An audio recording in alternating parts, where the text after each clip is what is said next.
हम किसी को भले ही जिता नहीं सकते हैं लेकिन हरा तो जरूर दे सकते हैं, ये तो है हमारी सर ताकत। 4 लाख शिक्षक हैं, 4 लाख शिक्षकों की अपनी परिवार है और एक परिवार में कम से कम 5 वोट तो जरूर है। अच्छा, वोट हो चाहे नहीं हो, हम स्कूल में हर दिन बच्चा सबको सरकार के खिलाफ पढ़ाएंगे इसे आप रोक लीजिएगा।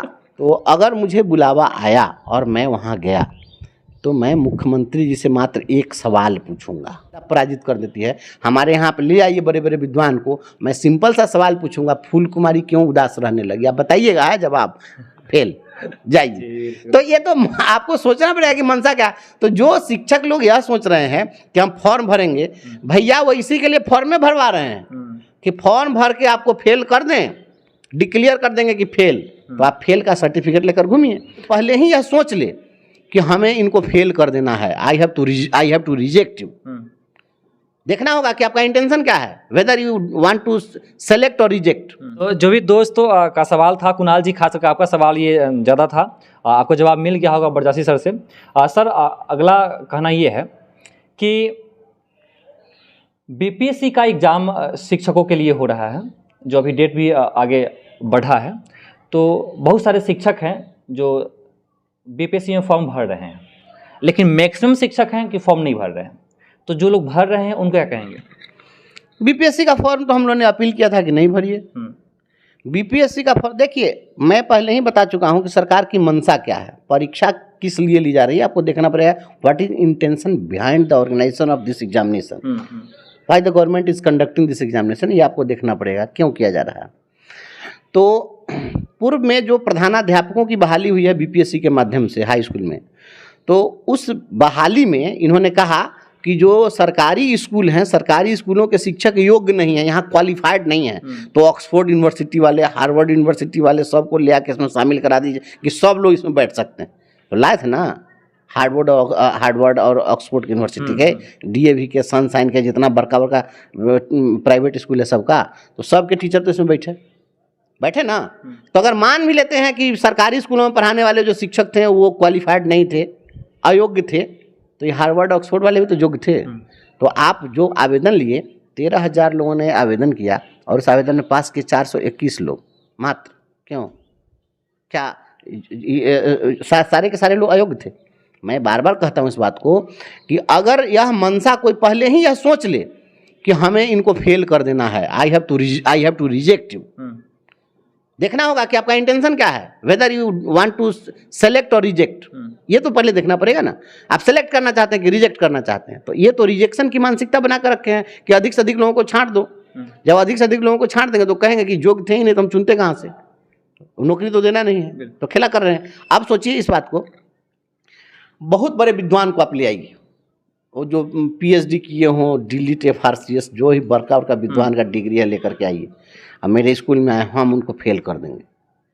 शंकराचार्य जी आए थे इसी महिषी की धरती पर, सहरसा में महिषी है, यहाँ पर आए थे शंकराचार्य शास्त्रार्थ करने के लिए मंडन मिश्र से।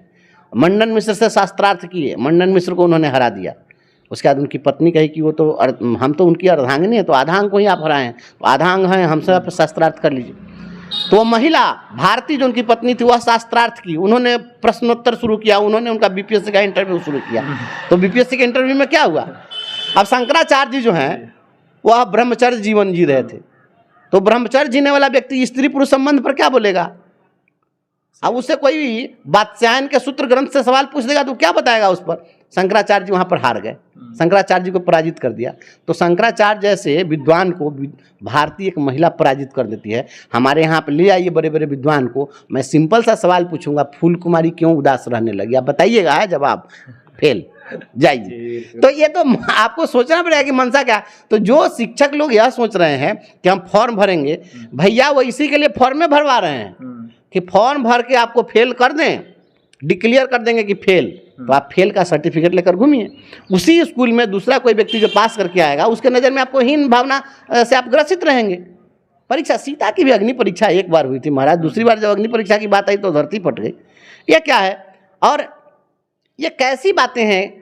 आप जरा सोचिए, एक चीज़ बताइए कि अब ये परीक्षा की बात हो रही है, जो टीचर अब रिटायरमेंट के एज में है, जो टीचर अब हम आपको एक सब बहुत बढ़िया देखिए, बहुत बढ़िया उन्हें लोग भावनात्मक बात करके लोगों को बेवकूफ़ बनाते हैं। वो आपने सवाल किया उसको डीपली मैं समझाता हूँ कि ये कहते हैं कि ये टीचर, शिक्षा मंत्री जी का कई बार बयान आया कि ये लोग तो शिक्षक हैं ही, पढ़ा ही रहे हैं, तो दिन भर पठन पाठन के काम लगे हैं, तो परीक्षा से क्यों भाग रहे हैं। अब देखिए इसी सब तरह की बातें इन लोगों का लॉजिक यही है। मैं पूछता हूँ, अगर इस देश में कोई भी व्यक्ति, कोई बहुत बड़ा पॉलिटिशियन जो 80 साल की उम्र में हो, अगर उनसे कहा जाए कि आपके पास में संतान है कि नहीं, बेटा बेटी है कि नहीं, तो कहेंगे जी बिल्कुल ऑब्वियसली है, हमारे पास में बेटा बेटी है।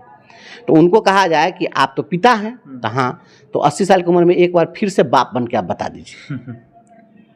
बिल्कुल, आप बताइए, ये कोई लॉजिकल बात है? किसी भी चीज का परिस्थिति बहुत मायने रखता है। हर चीज का एक समय होता है ना, हर चीज का समय है, हर चीज की एक उम्र है, एक आयु है, एक अवस्था है। और आप अब जो है, अब चलने की तैयारी में, अब जो है, अब जब आदमी अब ढल गया, अब जाने के लिए है, तो उस समय में आप कहिएगा जो नहीं, अब एक बार फिर से दूल्हा बन के बता दीजिए। गजब बात है, ऐसा थोड़ा नहीं होता है जी, ये सब फालतू बात है। ये ऐसा होना भी नहीं चाहिए। एक और चीज़, जहाँ तक राजकर्मी की दर्जा लेना है और आपकी मांग है, पूरे बिहार की मांग है, बिहार के शिक्षकों की मांग है, वो उसको थोड़ा देर के लिए साइड में रखते हैं। बीपीएससी फॉर्म भरा रहा है, तो सबसे पहले जब स्टार्टअप हुआ तो केवल बिहार के बच्चे ही भर रहे थे, लेकिन उसके बाद अनुसंधान होता है नियमों में उनके, और पूरे भारत की न्योता दी जाती है। क्या कहेंगे इस पर? अब सरकार की जो मंशा है वो तो हम पहले ही बता दिए थे कि ये जो अन्य राज्यों के लिए जिन्होंने दरवाज़ा खोला, तो दूसरे राज्य का भी व्यक्ति कितना फॉर्म भरा है अभी तक, और फॉर्म भी भर देगा तो कितना लोग सेलेक्ट हो पाएगा, और सेलेक्ट भी हो जाएगा वो आकर यहाँ कितना मनोयोग से पढ़ा देगा। ये पूरे शिक्षा व्यवस्था को चौपट करने के लिए ये सब प्लानिंग है, और कुछ नहीं है। अगर दूसरे राज्य के लोग आएंगे, आप जरा सोचिए कि हमें, मान लिया हम यहाँ मुजफ्फरपुर के रहने वाले, अब मुजफ्फरपुर में हमारा परिवार है, मेरी पत्नी है, मेरे बच्चे हैं, मेरे माता पिता है, रिश्तेदार हैं, सगा संबंधी हैं, और मुझे अगर नौकरी करने के लिए भेज दिया जाए कि उत्तर प्रदेश में सिकोहाबाद चले जाए आप नौकरी करने के लिए, तो जब हम वहाँ चले जाएंगे तो अब शारीरिक रूप से हम वहाँ रह सकते हैं, लेकिन मानसिक रूप से तो हम यहाँ रहेंगे। और जो व्यक्ति मानसिक रूप से पूरी भावना के साथ वह विद्यालयों में उपस्थित नहीं होगा, बच्चों के बीच उपस्थित नहीं होगा, तो उसको आप कहीं नहीं हो पाएगा, कहीं ना कहीं क्या वो बिल्कुल बुरी तरह प्रभावित होगा। जब हम स्कूल में आते हैं तो शिक्षा की अवधारणा तभी फलीभूत हो सकती है कि जब हम विद्यालय से अपने घर जाएं तो रात के सपने में भी सोते समय हम याद करें कि हमारे क्लास में कल हमें क्या पढ़ाना है। उसकी चिंता हमारे सपने में होनी चाहिए, उसकी चिंता जब हम जगें तब होनी चाहिए, और उसकी चिंता लेकर के जब हम घर पर मानसिक रूप से तैयार रहेंगे तब हम क्लासरूम में आएंगे, और क्लासरूम में जब आएंगे तो हम बेहतर दे पाएंगे। और नहीं तो हम शारीरिक रूप से यहाँ भौतिक रूप से उपस्थित हैं, शरीर तो मेरा आ गया लेकिन मन तो हमारे घर पर है। अब पता है हम क्या पढ़ाएंगे, आपको पढ़ाने का कोई एक तरीका तो होता नहीं है, तो आप आइएगा तो बस वही होगा, समय काटेंगे, हम भी दिन काट रहे हैं, आप भी दिन काट रहे हैं, इसी से खलक का दिल बने तो एक तमाशा क्यों न करो, तुम भी हम भी करो। कुल मिलाकर फाइनल में जो अभी मीटिंग होने वाली है उसको शॉर्ट में फिर से एक और विश्लेषण कर दीजिए कि क्या कुछ आपका नहीं, आप हम तमाम अपने साथियों को हम यह बतला देना चाहते हैं, वार्ता होगी, और यदि मुझे बुलावा आया, क्योंकि बुलावा भी आजकल जो हो रहा है उसमें ही बहुत सारा समीकरण काम करता है। 2014-15 में तो हमारा आंदोलन था, तो हमारे संगठन को पत्र देकर बुलाया गया था, रास्ता निकला, और बहुत सारी बातें हैं, कुछ अधिकारी लोग मेरा सामना भी नहीं कर पाते हैं, इसलिए भी हम मुझे नहीं बुलाना चाहते हैं वार्ता में। चूँकि मैं वार्ता में जाता हूँ तो जो शिक्षकों के बीच हमारा तेवर है, जो हमारे बोलने की शैली है, वही शैली हमारी वहाँ भी रहती है, उसमें कहीं कोई दिक्कत नहीं है। तो अगर मुझे बुलावा आया और मैं वहाँ गया तो मैं मुख्यमंत्री जी से मात्र एक सवाल पूछूंगा, मेरे मन में है एक सवाल जो मैं वहाँ पूछूंगा, और यह पूछूंगा कि माननीय मुख्यमंत्री जी, जब हम बहाल होकर आए थे 2005 में तो हमारा वेतन था 1500 रुपया, आज हमें वेतन मिल रहा है 44,000 रुपया। तो जो मुख्यमंत्री, जो व्यक्ति अपने कर्मचारी को 1500 रुपया से 45,000 रुपया वेतन कर दे और इसके बावजूद वह अपने कर्मचारी के दिल में जगह नहीं बना सके, तो इसका जिम्मेवार कौन है? ये सवाल मुझे मुख्यमंत्री से पूछना है। ये बहुत अहम सवाल है, और ये सवाल मैं पूछूंगा उनसे कि मुझे केवल इस सवाल का उत्तर आप अगर दें सार्वजनिक रूप से तो बहुत अच्छी बात है, और नहीं दें तो इस सवाल का उत्तर आप अपने मन में भी आप टटोलिए। मैं समझता हूं कि आप तमाम शिक्षकों के दुख दर्द को आप समझ जाएंगे।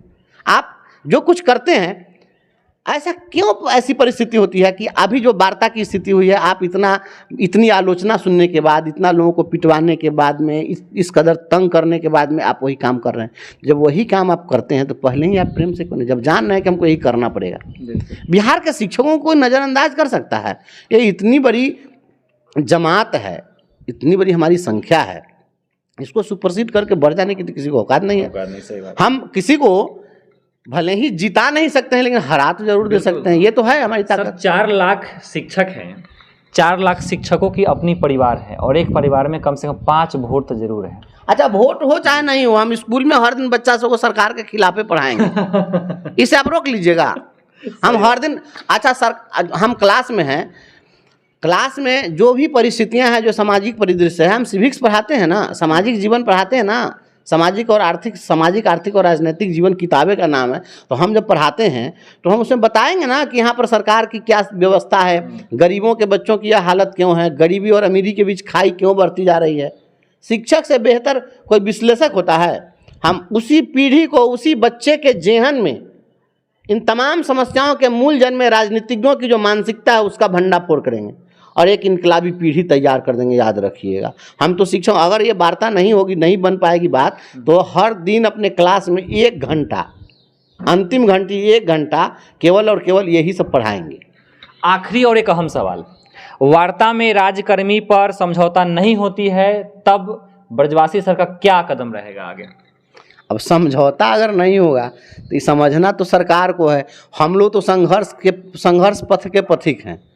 हम लोगों का क्या है? हम तो, अच्छा ये बताइए, कोई भिखारी आया झोली फैला करके और किसी बड़े दरबार में चला गया और झोली फैला करके कहा कि भिक्षाम देहि, मैं भूखा हूँ, मैं प्यासा हूँ, मैं याचक हूँ, मैं तो याचना करने के लिए आया हूँ। और यदि वह अपने को कहता है कि हम राजा हैं और वह अपने दरवाजे से उसको लौटा देता है, तो याचक का क्या जाता है? याचक तो दरवाजे घूमने के लिए ही बना है। जाता तो उस राजा का है, उसकी गरिमा महिमा पर लांछन लगेगा, कलंक लगेगा कि ये याचक आए थे और वह कुछ नहीं दे सका। जो कुछ भी नहीं दे सके तो वैसा कि, अरे मैं तो कहता हूँ, मैं तो पिछली बार भी कहा था सरकार को जिसमें वेतनमान मिला था, फिर मैं वही बात कहता हूँ, हर किसी को भगवान देने की ताकत नहीं देते हैं, और अगर किसी को देने की ताकत देते हैं तो देने का अवसर नहीं देते हैं। बिल्कुल। और मैं तो माननीय मुख्यमंत्री जी को कहूँगा कि आपको भगवान ने ताकत भी दिया और देने का अवसर भी दिया है, और जब इतना अच्छा सुखद संजोग बना हो तो दानवीर कर्ण की तरह मुट्ठी खोल कर दे दीजिए कि दाता में आपका नाम दानवीर कर्ण की तरह दर्ज हो जाए और सारे शिक्षकों के दिल में समा जाए। ये थे ब्रजवासी सर, जो कि पूरे बिहार के तमाम शिक्षकों के चहेते हैं, और आगे भी जो कुछ भी संघ से संबंधित जो खबरें होंगी जरूर आप सबके सामने लाने का काम करूंगा। आप लोग इस काम को अगर सराह रहे हैं, अच्छा लग रहा है तो सराहिए, और वीडियो को शेयर कीजिए, कमेंट कीजिए, चैनल को सब्सक्राइब जरूर कीजिए, फेसबुक पेज को फॉलो जरूर कीजिए। मिलें किसी और वीडियो के साथ, तब तक के लिए जय हिंद।